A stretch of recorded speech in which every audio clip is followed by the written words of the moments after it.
Je me regarde et je me garde. Alors, prends garde à toi. Je ne suis pas qu'une belle plante à mettre en vase clos. Mon reflet n'est pas celui d'un autre, même s'il arrive qu'il me surprenne. Prends garde à toi, c'est aussi prends soin de toi. Nous avons une humanité à accomplir. Cela a commencé depuis le stade du miroir, quand nous avons compris qu'il n'y avait personne de caché derrière, quand nous avons cessé de nous prendre pour un autre, quand nous avons appris à nous reconnaître. Je me regarde et tu me gardes. Nous sommes.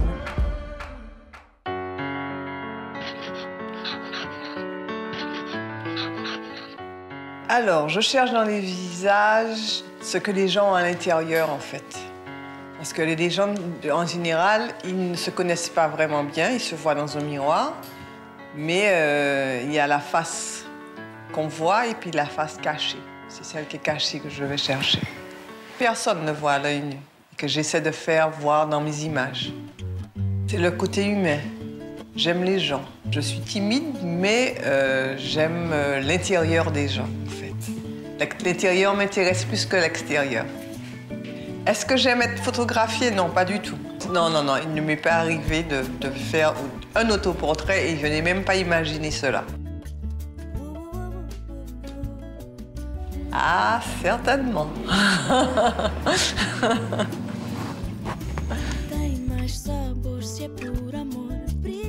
Tout à fait. Je suis une sage, donc comme une image.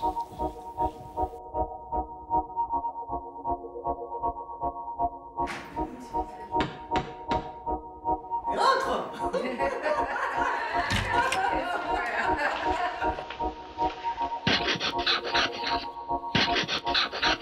C'est-à-dire que je m'intéresse au regard que portent les écrivaines caribéennes sur leur société à travers leurs romans. Donc des femmes comme Ziyech, Jamaica Kincaid, Shani Moutou, mais aussi Maryse Condé et d'autres écrivaines francophones. Et puis, en tant que plasticienne, je m'intéresse aussi à l'esthétique de l'image à travers la manière dont les femmes organisent leur environnement, par exemple. Il y a à la fois l'assujettissement au système que vit l'homme aussi dans le système colonial, qui est obligé de se plier à une autre culture, qui est obligé de se plier à un ordre. Donc la femme doit se plier à cette culture et à cet ordre-là, mais elle doit aussi se plier à un système de patriarcat, de domination de l'homme, d'où ce double assujettissement avec lequel nous n'avons pas fini. Donc je ne crois pas que l'attitude de l'être en tant qu'être humain dépend fondamentalement de son sexe. Bonjour, vous allez bien? Entrez. Je suis celle qui n'est jamais là où on l'attend. On va dire que j'ai horreur du conformisme et que j'ai toujours envie de choses différentes. Donc, je dirais ça, peut-être un petit côté rebelle. Voilà.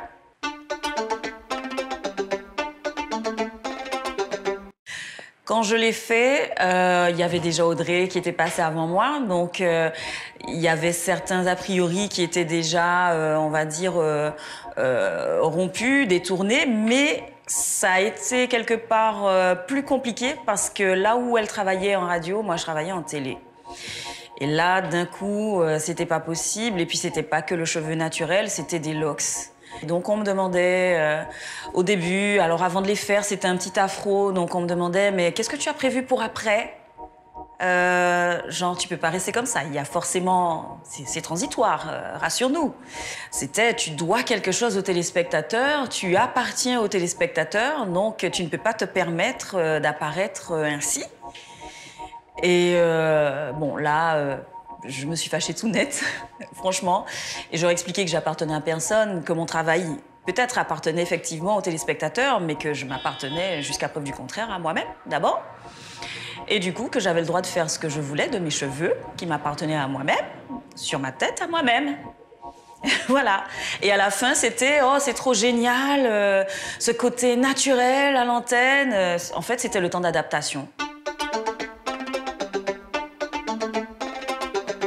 Je refuse qu'on me regarde différemment, mais je ne peux rien y faire. Donc, j'agis sur ce que je peux changer. C'est moi. Donc, je suis très rigoureuse là-dessus et je fais très attention à ne pas changer par rapport aux gens, tout simplement par rapport à ce regard-là qu'on a sur moi. Je ne suis pas différente, je suis comme les autres, j'ai juste un métier différent. Je crois qu'elle rend fou.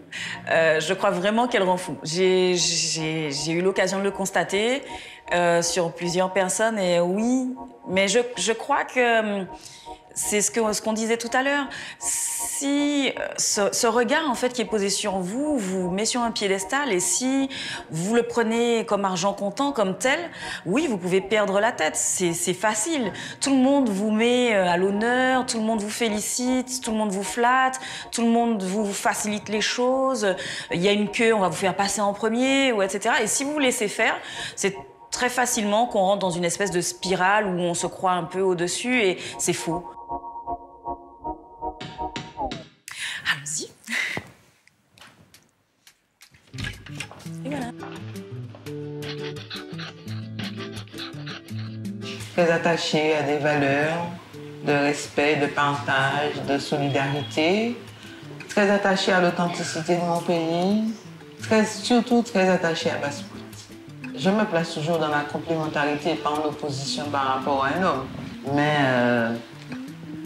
c'est vrai que je me suis toujours posé la question pourquoi le pouvoir politique ne devrait pas être représentatif comme l'est la population, enfin à l'image de la population de Martinique. La vision, la femme, elle a certainement beaucoup plus de sensibilité. La femme est toujours très attachée à un côté esthétique. Je veux parler des infrastructures. Des fois, on voit des infrastructures brutes, béton. On se dit, bon, il n'y a pas de finesse. La femme est toujours attachée à cette esthétique qui permet, à mon avis, de rehausser un petit peu les choses. Je devais le faire pour un certain nombre de femmes de Basse-Pointe qui se sont battues, qui ont été à l'origine de lutte ouvrière à Basse-Pointe, dont on ne connaît pas, du point de vue culturel, on ne sait pas ce que ces femmes ont fait.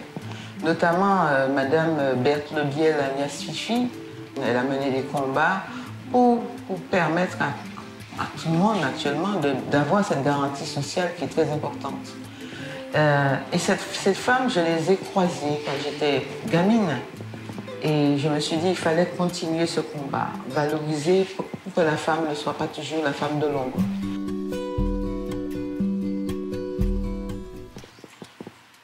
Quand je n'ai rien à dire, je ne dis rien.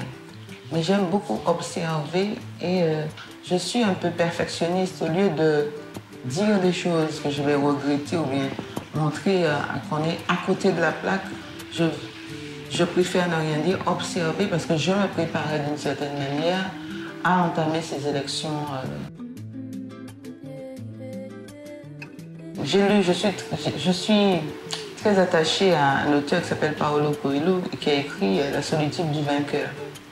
Donc, je ne pense pas que je vais me laisser envelopper dans la magnificence de la victoire, si on peut appeler ça comme ça. Lorsqu'on mène des combats, c'est d'abord une victoire sur soi. Parce que pour aller à ce combat, il a fallu que je passe terre un certain nombre d'appréhensions. C'est pour ça que c'est une victoire sur moi. Bonjour, bienvenue. Entrez. Pas défaitiste. Et puis qui prend la vie comme elle vient, quoi. Je suis déjà passée derrière la caméra, devant et derrière, et parce que j'aime le documentaire de création, j'ai fait une formation, j'ai fait un film qui s'appelle Mon Pamounici.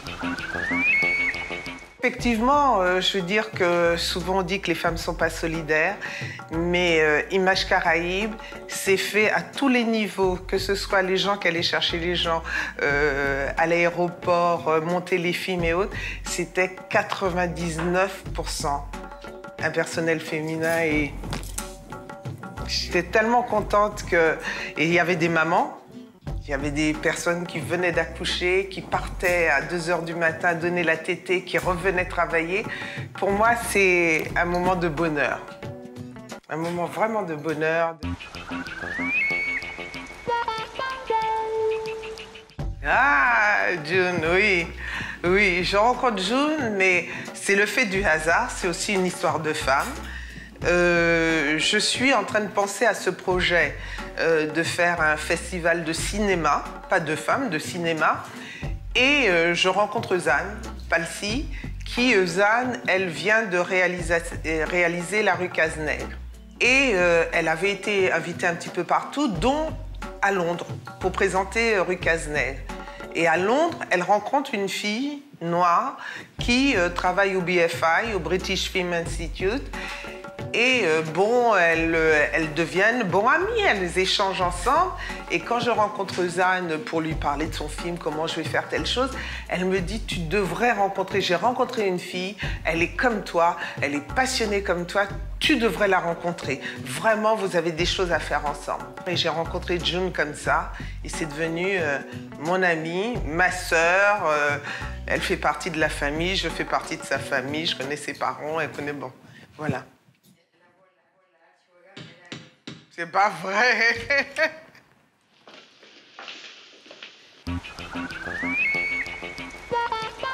J'étais née en British Guiana, mais c'est devenu Guyana en 1976. M'a amenée au cinéma, c'était une passion de participer, qu'il y aura une participation des gens qui sont comme moi, qui regardent comme moi et qui voyaient seulement à la télé et dans les films en réalité dont nous ne faisons pas partie.